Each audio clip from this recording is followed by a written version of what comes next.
vamos a dar algunos tips que en realidad son, digamos, algunas herramientas como para cuando uno está administrando una pyme, ya sea gerente general o está a cargo del área de recursos humanos o de administración, tenga para tomar decisiones estratégicas con respecto a la incorporación de colaboradores. La idea es que esto dure, como lo que vamos a contarles, que son algunos tips, dure unos 10, 15 minutos como mucho, para que el resto de la charla que queda ustedes puedan aprovechar como para que si algo de lo que dijimos necesitan que lo desarrollemos más o tienen algunas otras consultas, podamos hacerlo. ¿Les parece bien? ¿Sí? Bueno, fantástico. Dentro de las cosas que suele pasar en las áreas de recursos humanos de las pymes, una de las grandes dudas tiene que ver en cómo hacemos para atraer a los colaboradores que son mejores para nuestra organización.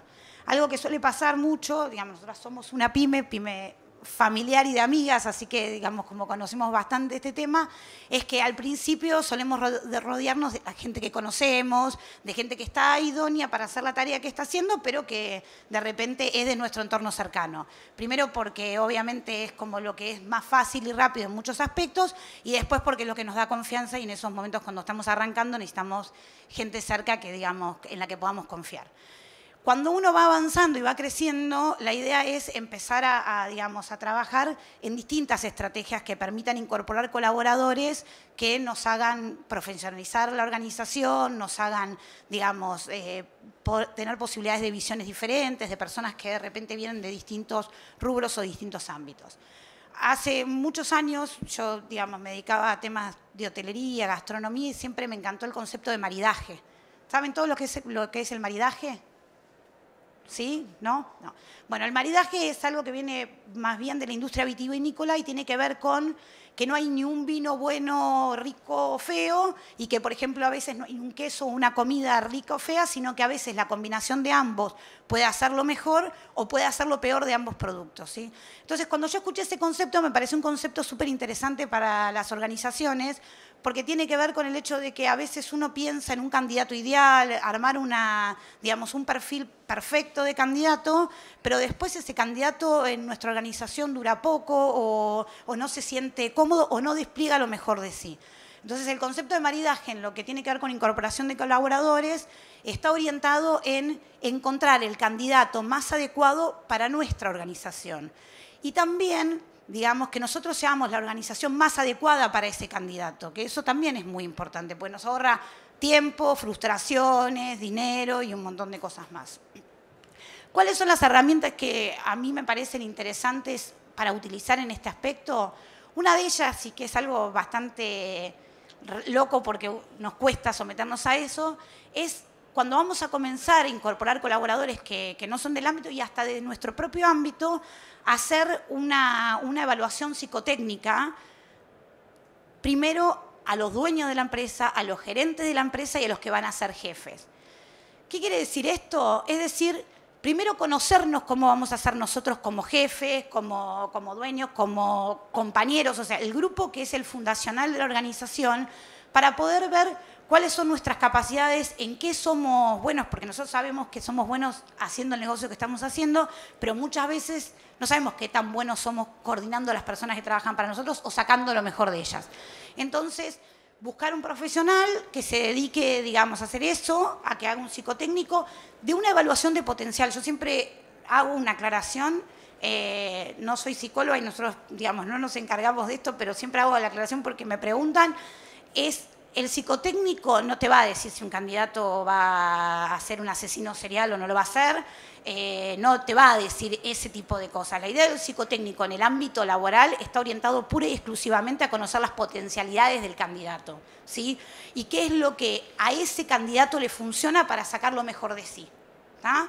Entonces, cuando nosotros queremos ver cómo eso combina o convive con lo que nosotros somos, es donde el psicotécnico tiene este valor agregado. O sea, me hago un psicotécnico a mí como jefe, como dueño, y sé qué es lo que yo puedo dar, y le hago un psicotécnico al candidato, aunque sea mi cuñado, el primo de mi prima, el amigo de la infancia. ¿Por qué? Porque nosotros nos conocemos en otros ámbitos y a veces el ámbito laboral, hasta inclusive, digamos, cuando uno se conoce de ámbitos, muchas veces las pymes se forman de personas que salen de una organización grande y que deciden tener su propio proyecto. Aunque nos conozcamos de ahí, está bueno saber cómo funcionamos en este ámbito, que es un ámbito diferente al que conocemos, ¿está?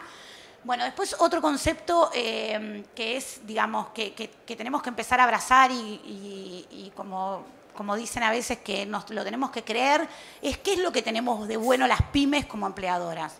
¿Sí? A veces uno le cuesta pensar que va a poder atraer un candidato interesante porque, digamos, no somos una multinacional, no tenemos unos sueldos maravillosos, la posibilidad de crecimiento de carrera desde el punto de vista de, digamos, más vertical es menor siempre, porque, digamos, no hay unas estructuras tan amplias. Entonces, ¿qué es lo que tenemos? ¿Qué es lo que tenemos bueno las pymes? Bueno, las pymes tenemos una de las capacidades más grandes que hay, que es la de la flexibilidad. Digo, no sé, ¿quiénes tienen una pyme que tenga más de 5 años? Unos cuantos. ¿Quiénes tienen una pyme en el primer año? ¿El resto tienen una pyme o tienen pymes de más de 5 años o entre 1 y 5? Entre 1 y 5, perfecto. Bueno, todos los que ya un año es como un montón, nos dimos cuenta que para dirigir o para estar en una pyme, la flexibilidad es casi la competencia más importante que tenemos que tener. ¿Por qué? Porque hay que adaptarse a todo, a los cambios de mercado, a los cambios de legislación, a la gente, a todo hay que adaptarse. Entonces, digamos, esa flexibilidad que tenemos como organización muchas veces la podemos transferir a los colaboradores. ¿Qué quiere decir esto? Y poder decir, bueno, a ver, si una persona de repente quiere tomar distintos tipos de roles o funciones, hacer distintas cosas, aprender distintas cosas, darle esa posibilidad. A veces darle la posibilidad de incorporar a una persona que quizás en otros procesos de selección, y ahora les voy a contar algo relacionado con eso, en otros procesos de selección no entraría, pero quizás para nosotros en la pyme se incorpore y es una persona increíble. El tema de los horarios, muchas veces, aunque tengamos atención al público y todo, uno puede encontrar formas creativas de manejar distintos horarios, de manejar alguna flexibilidad de que trabajen desde la casa. Digo, cada uno tiene que pensar creativamente qué es lo que puede dar. La otra gran ventaja es que es mucho más fácil para las personas que forman parte de una pyme, y eso es un trabajo grande que tenemos que hacer quienes trabajamos con colaboradores para transmitírselo, es mucho más fácil que quien forma parte de una pyme sepa para qué está ahí. Es mucho más fácil que sepan cuál es el propósito de esa empresa. Es mucho más fácil que al tener contacto con quienes son sus dueños o con quienes son sus gerentes, pueda saber hacia dónde van y para qué hace eso. Y eso para una persona muchas veces es fundamental. O sea, tener una noción de propósito dentro de la tarea que hacemos es fundamental. A veces uno se encuentra con personas que forman parte de grandes organizaciones y que muchas veces no saben qué hacen, pero no saben para qué lo hacen. O a veces el para qué lo hacen o el objetivo final está tan lejano en algunos aspectos que, digamos, no terminan de encontrarle ese sentido de propósito. Entonces, esa es una de las grandes ventajas, o otra de las grandes ventajas. Bueno, y algo más que nosotros hemos probado, nos gusta y nos gusta trabajar y difundir, es salir un poco de lo que se llama salir de la caja al momento de buscar personas para colaborar con nosotros. ¿Y a qué me refiero con esto? Ya lo dijimos, y díganme si hay alguien que lo hizo tan absolutamente diferente que podemos charlar, pero la mayoría de las veces empezamos las búsquedas por un tema de tiempos, de precios, de costo de la búsqueda, de un montón de cosas, con lo que tenemos cerca, ¿sí? Con el referido de amigos. Muchas veces damos oportunidades a personas que, como confiamos en ellas, quizás no tienen toda la idoneidad, y funcionan fantásticamente. Hay que después, muchas veces, saber que en algún momento va a haber que capacitarlos, saber que en algún momento vamos a tener que dejarlos volar un poco. Hay un montón de cosas. Pero un par de temas que suelen ser importantes es, a mí una vez una persona me dijo, muchos familiares o muchos amigos en una organización terminan haciendo complicadas las comunicaciones. Y es una realidad. Entonces, uno de los consejos que doy siempre es, utilicen las fuentes de referidos porque obviamente siempre es lo mejor que hay. Si alguien los refiere a ustedes como empleadores, está muy bueno. Si alguien que trabaja dice, che, quiero traer un amigo o a mi cuñado a que trabaje acá, también está muy bueno. Pero siempre hagan participar a ese candidato en una decisión con otro candidato que venga absolutamente de afuera. ¿Por qué?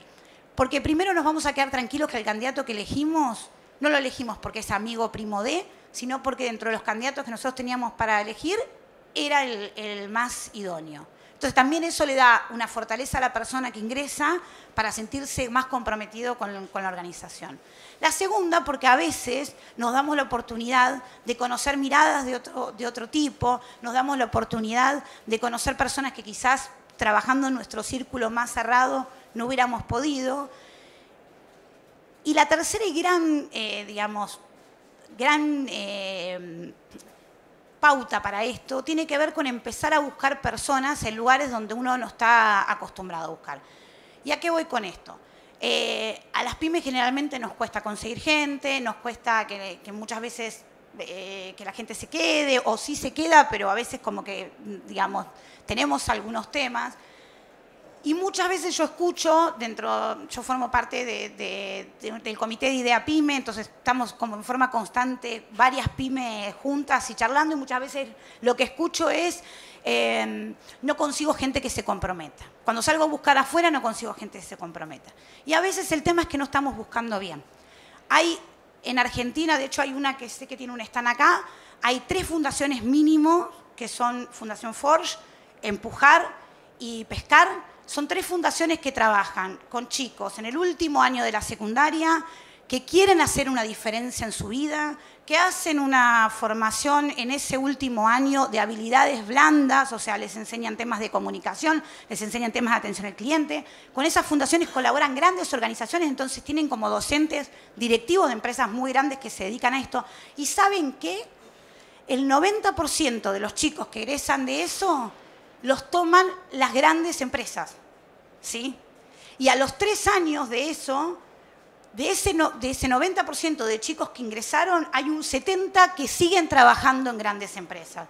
Entonces, digo, si las grandes los toman, es porque lo que tienen es valioso, ¿sí?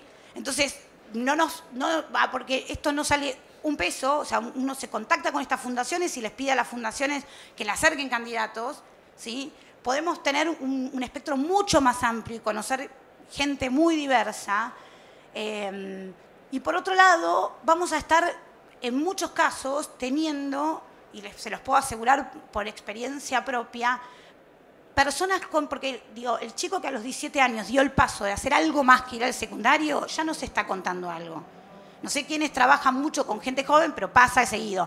No viene a la entrevista, vino a la entrevista y a la semana me dijo que se iba a vivir a tal lado. A nosotros nos pasó durante años que tomábamos profesionales de los primeros años de la carrera, hacíamos actividades de pasantías y a los 6 meses decían, no, esta no es la carrera, me voy como profesor de educación física. Nosotros hacemos liquidación de sueldos, nuestra fuerte es contadores públicos, licenciado en relaciones de trabajo. Me voy como guardavidas, y esto es verdad, a Radatili. Me voy porque me voy a vivir allá, me voy a juntar kiwis a Australia, digo, son las distintas cosas que suelen pasar y está buenísimo. Pero íbamos a las facultades a buscar jóvenes profesionales y muchas veces nos terminamos encontrando con que nos terminaba pasando esto.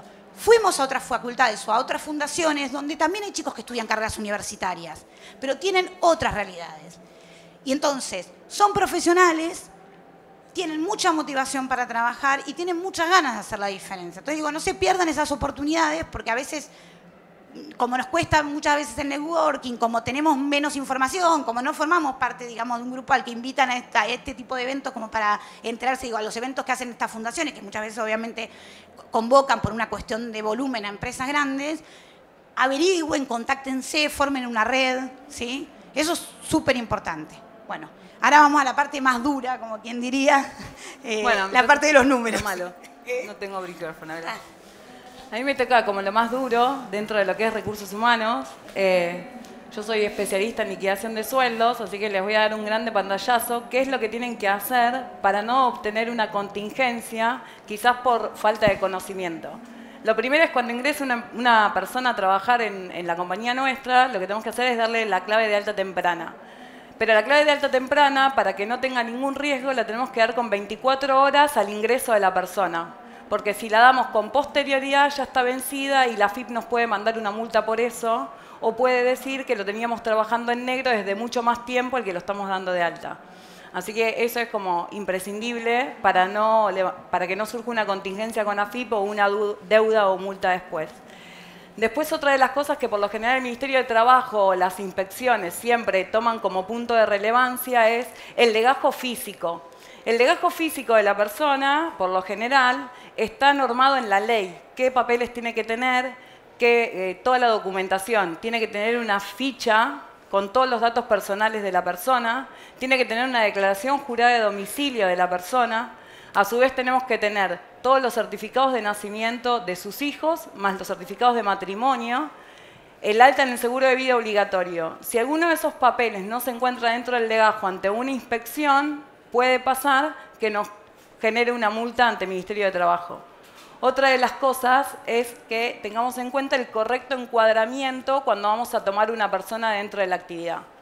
A ver, nosotros por lo general, cuando tomamos una persona, o la podemos tener fuera de convenio o dentro de convenio colectivo. Pero antes de eso tenemos que asesorarnos bien cuál es el convenio colectivo que aplica a la empresa. ¿Por qué? Porque si después la aplicamos en otro convenio colectivo totalmente distinto a la actividad a la que correspondía, es muy difícil hablar con el sindicato para que salga de ese encuadramiento y que no todas las personas sigan encuadradas en ese mismo convenio. Entonces, lo bueno sería que antes de encuadrar a una persona dentro del convenio, se haga como un análisis general, cuál es el sindicato que corresponde, dónde hay que encuadrarla, cuál es la tarea que va a realizar para saber si la podemos poner o no fuera de convenio, que es importante, y para saber más que nada también la remuneración o el escalafón que le toca dentro de la remuneración que tenemos. Después, otra de las cosas que por lo general hacemos las pymes es, cada vez que tenemos que pagar el 931, que es bastante caro, el costo laboral de los empleados, como no tenemos fondos en ese momento, lo primero que hacemos es pagamos la contribución de la obra social.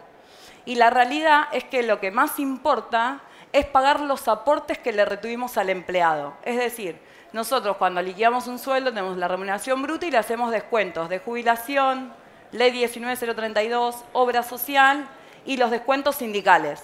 Eso es una retención que nosotros le hacemos a los empleados. Si eso inmediatamente a la retención no la depositamos, en realidad es una falta penal tributaria y es mucho más dolorosa económicamente y perjudicial para la empresa que aportar solamente las contribuciones. Las contribuciones, por casi siempre, se pueden poner en un plan de pagos determinado ante AFIP, pero los aportes no. ¿Por qué? Como es una falta penal tributaria, porque se estarían quedando con dinero que le retuvieron al empleado, ¿sí? Y no lo depositaron ante el organismo fiscal que corresponde. Entonces, lo primero que hay que hacer siempre es aportar o presentar los papeles, aportar ante los organismos que corresponde el aporte o la retención que yo le hice a mi empleado. Otra de las es el rol de la empresa dentro del impuesto a las ganancias. A ver, por lo general hoy hay un gran porcentaje de empleados que está encuadrado dentro del impuesto o que está alcanzado por el impuesto. Y la verdad es que nosotros como empresa o como empleadores de esos empleados tenemos una responsabilidad. Somos su agente de retención. Y somos responsables por hacer la retención determinada y porque el empleado cumpla con determinados pasos al ingreso en una empresa o en la continuidad. Cada vez que ingresa un empleado a la empresa, lo que primero que le tienen que pedir es que cargue el 572 web. Esté alcanzado o no por el impuesto, le dé o no impuesto a las ganancias, debe hacerlo, es una obligatoriedad y lo marca la ley después de la reforma que hicieron. Y a su vez tiene que ingresar todos las remuneraciones y las deducciones que le hicieron en otros trabajos, si viene de trabajar en otro lado. Y a su vez tiene que mantenerlo actualizado. Eso es importante, que mantengan fluidamente una comunicación con los empleados con respecto a este tema, porque en realidad si está mal practicada la retención o si después el empleado se olvida de cargarlo y le estuvieron descontando mal el impuesto, es una responsabilidad del empleador, ¿sí? Entonces hay que poner como mucho foco con respecto a estos temas. Eso es como la generalidad de lo que deberían tener más en cuenta cada vez que contratan un empleado. Y nos queda un slide. Bueno, y rapidito así nos queda un poquito de tiempo si tienen alguna duda. Hay un tema que tiene que ver con, digamos, con las pymes y es la tendencia que tenemos muchas, o sea, las empresas grandes tienen re claro que lo que no es el corazón de su negocio, que no es lo que saben hacer perfectamente, lo tercerizan, buscan un proveedor, una cadena intermedia, agregan tecnología. Y obviamente a las pymes nos cuesta, primero porque nos cuesta económicamente y segundo porque a veces decir, bueno, si voy a tener 2, 3 proveedores, si voy a tener que coordinar eso y todas esas cosas termina siendo como más costoso. Yo siempre doy este ejemplo y somos acá como la dupla fantástica. A mí me encantó siempre hacerle las tortas a mis hijos y yo les hacía las tortas a mis hijos, que era lo que yo sabía hacer, pero de aspecto siempre fueron horribles. Hasta un punto que en algún momento mis hijos me dijeron, a nosotros nos encanta cómo decora las tortas la tía Marie, que es ella. De gusto las tuyas son muy ricas, pero son feas. Entonces ahí yo descubrí, de hecho tenemos una alianza, igual ella muchas veces la hace todo, tenemos una alianza que es que yo hago la torta, o sea, lo que le da gusto, y ella la decora, ¿sí? ¿Y qué quiere decir esto? Que no somos, digamos, buenos, excelentes en todo lo que hacemos. Y lo que tenemos que hacer es centrarnos en lo que hacemos bien.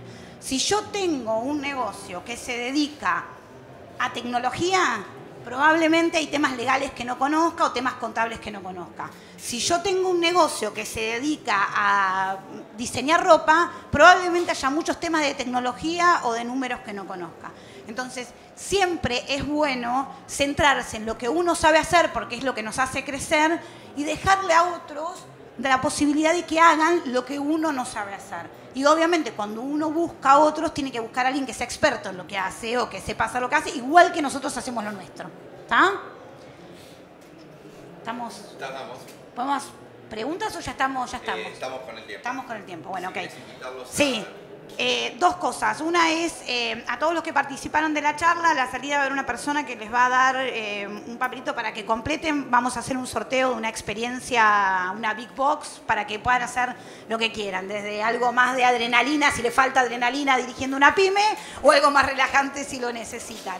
Después, quien no tenga o pase que no tenga el anotador o los lápices, también acérquense al stand. El stand está justo saliendo, es el G8. Y nos piden si faltó alguno. Y recuerden, como dijo Mariano, los lápices son lápices plantables. Quiere decir que una vez que terminan la etapa de una parte de la utilización del lápiz, la segunda opción es, digamos, ponerlo en una maceta y que crezca una planta. Y los anotadores son todos hechos ecológicamente por un grupo que se llama Movimiento Darte. Digo, también lo cuento esto para que sepan, porque es lindo también trabajar con la gente de Movimiento Darte, que es una cooperativa que es de La Juanita, que es una villa.